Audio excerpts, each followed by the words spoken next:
ताकि मैं आपको आपके पुत्र और पुत्री दे सकूं, आपका वंश चला सकूं। तो स्त्री तो ना इस घर की होती है ना उस घर की होती है। अगर कुछ गलती हुई हो तो मुझे क्षमा कीजिएगा।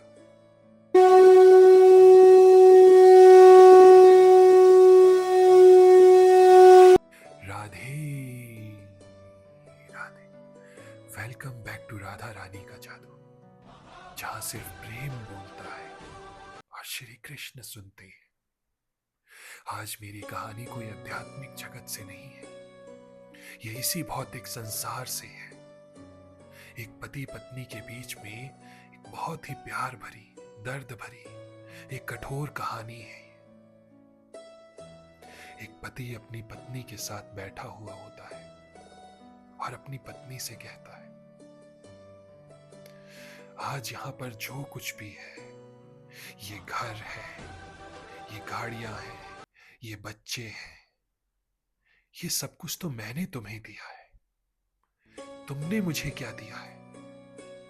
तुम तो मेरे लिए जिंदगी में कभी कुछ कर ही नहीं पाई।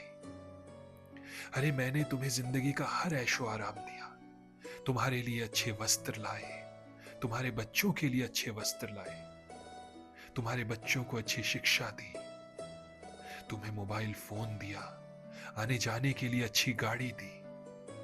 लेकिन तुमने मुझे क्या दिया? ये सुनकर पत्नी की आंखों में आंसू आ जाते हैं और वो उन्हीं आंसुओं से कहती है, बहुत उचित कहा आपने, मैं आपको क्या दे सकती हूं? आप जानते हैं, जब मैं इस घर में आई थी ना, तो मैंने अपने घर को छोड़ा था आपके लिए। 21 साल जो मेरे माता पिता ने मुझे नाम दिया, वो नाम मैंने बदला सिर्फ आपके लिए। जब मैं आपके घर आई थी ना, तो मेरी काया बहुत ही सुंदर थी, और आज आप चाहकर भी मेरी ओर नहीं देखते। क्यों? ये भी अगर काया पलटी है ना, तो सिर्फ आपकी वजह से, ताकि मैं आपको आपके पुत्र और पुत्री दे सकूं, आपका वंश चला सकूं। और आर्य, आपको एक और बात बताती हूं। जब आप सुबह घर से निकलते थे ना, तो आपके लिए खाना मैं देती थी। जब आप घर से चले जाते थे ना, तो आपके बुजुर्गों को मैं खाना देती थी, उनके वस्त्रों को मैं धोती थी, उनकी दवाइयों का, हर चीज का इंतजाम मैं करती थी।